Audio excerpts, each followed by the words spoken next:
there's a combination of different elements that we use to tie the voyages together. So there's both audio and visual. So the visual stuff we're pulling in basically the voyage name and then like the player names as well. We specifically wanted to kind of call out each player that was on the voyage at the start of the game to kind of showcase that they're the stars of the show.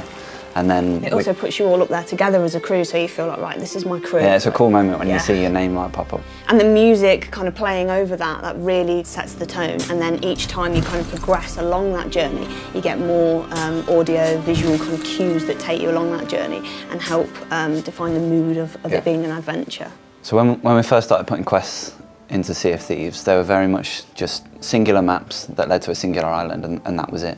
And that was really fun, like doing the quest was really fun, but we wanted to put like a more fulfilling feeling of adventure in there, so players felt like they'd start at the start of an adventure and it would progress and move on, and then they would finish it. So that's where the Voyage system kind of came in and layered on top of the quests that we'd created. I mean, the Voyage system allows us to create many different types of voyage, but we found that when we were first testing it out, kind of hopping between islands and having a nice balance between sailing the ship and then jumping off and like adventuring on the islands was a good balance, and that's where we started with. Yeah, I mean the system is really powerful. It allows us to basically create any length of voyage. We can make a voyage that's a singular map that goes to one island that's very near to where you start and then that's it.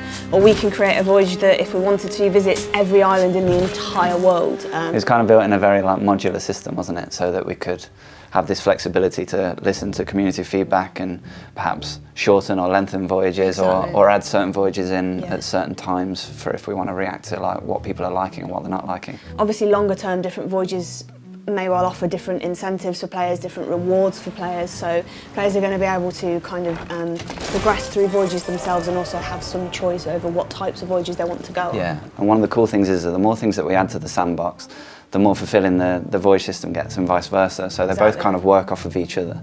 If we add like new features here, then it serves it over here. Yeah, if we add a new quest type, then that just slots into our voyage system, and suddenly players will be able to go on voyages that include those types of quests. So although the voyage system's this kind of basis that gives players a goal if they want it to go on while they're in Sea of Thieves, all the things that we're adding into the world enrich that voyage that you're going on. Going on these adventures with your crew, bonding together and sharing these stories along the way. Yeah, and I think the structure behind the voyage and the presentation as well helped really reinforce that sense of adventure.